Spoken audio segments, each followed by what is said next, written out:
विधानसभा चुनाव को लेकर काफी सक्रिय नजर आ रहे हैं रामपाल माजरा। मित्र मिलन सभा के जरिए कर रहे चुनावी प्रचार। कलायत हलके से निर्दलीय प्रत्याशी के तौर पर ठोक सकते हैं ताल।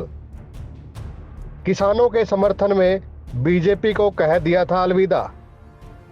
साथियों, इन दिनों विधानसभा चुनाव को लेकर रामपाल माजरा काफी सक्रिय नजर आ रहे हैं और लगातार कलायत हलके के गांव में मित्र मिलन सभा के जरिए लोगों से मिल उनकी समस्याओं को जान रहे हैं और आने वाले चुनाव को लेकर लोगों से सलाह मशवरा भी कर रहे हैं।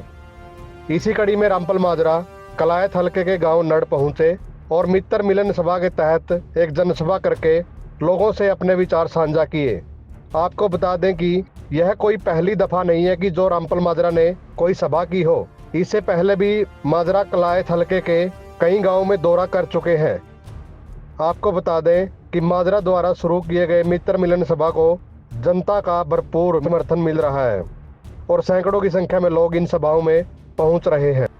बता दें कि फिलहाल रामपाल माजरा किसी भी पार्टी में नहीं है। उन्होंने किसान आंदोलन के दौरान किसानों के समर्थन में बीजेपी को अलविदा कह दिया था, जिसके चलते कलायत हलके का अधिकतर किसान तबका रामपाल माजरा के साथ खड़ा हुआ नजर आता है।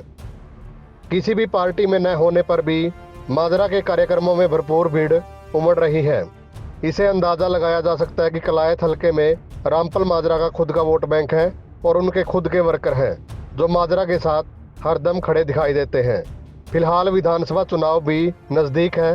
चर्चा ये भी है कि लोकसभा के साथ ही विधानसभा के चुनाव हो सकते हैं। अब देखना ये होगा कि माजरा को आने वाले चुनाव में मित्र मिलन सभा का कितना फायदा मिलता है और देखना ये भी होगा कि रामपाल माजरा आने वाले चुनाव में कलायत हलके से किस पार्टी से चुनाव मैदान में उतरते हैं या फिर निर्दलीय ही चुनाव लड़ना चाहते हैं। देखिए आज का कार्यक्रम गांव नड़ से। माजरा साहब आज कार्यक्रम में पहुंचे हैं, रिकॉर्ड तोड़ भीड़ आपको समर्थन देने पहुंची है। किस तरह का कार्यक्रम आयोजित किया गया था? वो इसलिए लोग इतनी तादाद में आए, हमारे उनसे सबसे पारिवारिक संबंध है और वो सारे हरियाणा प्रदेश के लोग आज इस सरकार के कुशासन से दुखी हैं। ये तो सुशासन की बात करते हैं परंतु इनका कुशासन है। आज हरियाणा प्रदेश में किसान दुखी हैं, मजदूर दुखी हैं, व्यापारी दुखी है, कर्मचारी दुखी है। आपने देखा होगा किसानों को एमएसपी नहीं, स्वामीनाथन योग की रिपोर्ट नहीं और इसी प्रकार से व्यापारी भी आजकल सब्जी मंडी वाले धरने पे हैं। आज कर्मचारी अपनी पुरानी पेंशन बहाल कराने के लिए संघर्षरत हैं, रोज़ आंदोलन कर रहे हैं। आज नौजवान बेरोज़गार है। आज हरियाणा प्रदेश में महंगाई आसमान को छू रही है। आज हरियाणा प्रदेश में बिजली नहीं, पानी नहीं, सड़कें नहीं। आज हरियाणा प्रदेश की दुर्गति इस सरकार ने कर दी, जिसकी वजह से लोग निराश हैं, नाराज़ हैं और वो हमारे बुलावे पे इतनी संख्या में आ रहे हैं। पहले कोटड़ा में कार्यक्रम किया गया, आज नरड़ में पहुंचा। तादाद लगातार बढ़ती जा रही है। कलायत वालों को बड़ा चैलेंज दे दिया इस भीड़ ने। ये लगता है कि जब भी इस प्रकार का दौर चलता है, चुनाव नज़दीक हो, तो सभी मित्र अपनी अपनी तैयारियों में जुट जाया करते हैं। सभी पार्टियां जुटती हैं, सभी नेता भी जुटते हैं। हमारे साथी भी इस बात पे उतारू हैं कि जब भी कोई मीटिंग होगी तो उसमें अच्छी तादाद में आएंगे। अब इनकी भी अपनी तैयारी शुरू हो गई है और शुरुआती दौर में ही हमारी मीटिंगें हर गांव में भी अच्छी हुई। हमने हर गांव में मीटिंग करी। हमने सरकार के ख़िलाफ़ जितनी आवाज़ बुलंद कर सकते थे आपके माध्यम से, अखबारों के माध्यम से उठाई और गांव-गांव की चौपाड़ में जाकर के मैंने सारी बातें लोगों के बीच में रखी और सरकार से खिन्न लोग आज हताशा और निराशा में हमारे को सुनने के लिए आते हैं। खिलाड़ियों ने अपने पदक वापस लौटाने पड़े सर, इतने मजबूर हो गए। आज सरकार सुनवाई नहीं करी है, क्या कहते हैं? ये बहुत दुर्भाग्य की बात है।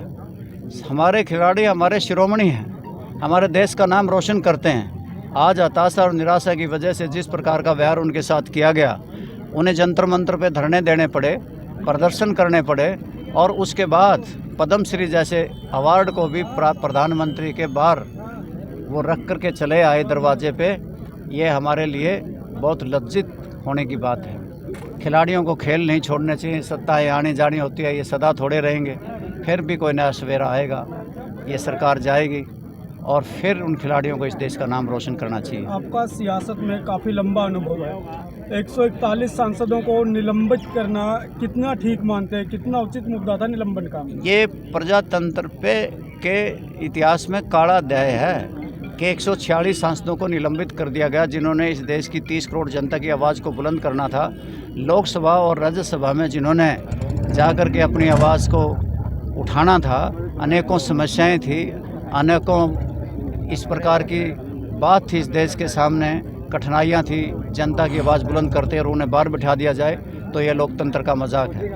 कांग्रेस ने अपना प्रधानमंत्री का चेहरा खड़गे को प्रस्तावित किया था। कितना मजबूत मानते हैं, मोदी का विकल्प बन पाएंगे खड़गे साहब? ये तो उनके इंडिया गठबंधन के एक दो पार्टी ने प्रस्ताव रखा। ममता बनर्जी जी ने, मुख्यमंत्री बंगाल की, और केजरीवाल जी ने। फिलहाल केजरीवाल जी की और ममता जी की बात को उन्होंने ये कह कर के मोड़ दिया कि अभी समय नहीं आया, पहले सांसदों को बनाएं। खड़गे जी ने खुद ही इस बात के लिए कहा कि पहले एमपी चुन करके ज़्यादा से ज़्यादा लेके आएँ, फिर फैसला हो जाएगा। विधायक लीलाराम जी ने एक बयान दिया खिलाड़ियों को लेकर के, बजरंग पुनिया जी को, जो कि एक खिलाड़ी के मेडल जीतने से क्या उसने देश मोड़ ले लिया। वो बयान भी कोई, मैं समझता हूँ, अच्छा नहीं था। जब ये देश 140 करोड़ का देश में जब वो इनाम लेकर के आते हैं, मेडल जीत के आते हैं, देश का नाम रोशन करते हैं, तब तो देश के प्रधानमंत्री उन्हें मिलने के लिए अपने घर बुलाते हैं, वाहवाही लूटते हैं। और फिर इस तरह की बात हो जाए तो हमें अपनी बयानबाजी ओछी नहीं करनी चाहिए। हमें उनका हौसला ही बढ़ाना चाहिए कि देश को कल भी उनकी ज़रूरत है, आगे भी हमें उनको मेडल लाने के लिए कहना चाहिए, आगे खेलने के लिए कहना चाहिए और उनका हौसला बढ़ाना चाहिए। जब स्कूल में बच्चियों से छेड़छाड़ होती है, दुर्व्यवहार होता है, तब तो टीचर पर गाज गिर जाती है। लेकिन इस सरकार में मंत्री पर इतने बड़े संगीन आरोप लग गए, चार्जशीट हो गई, मामला कोर्ट में चला गया, सरकार कोई एक्शन नहीं ले रही। सर, आपने मेरी बात को सुना भी होगा कि पेवा से मंत्री हैं, उनके पास एक महिला कोच गई, उन्होंने दुर्व्यवहार किया।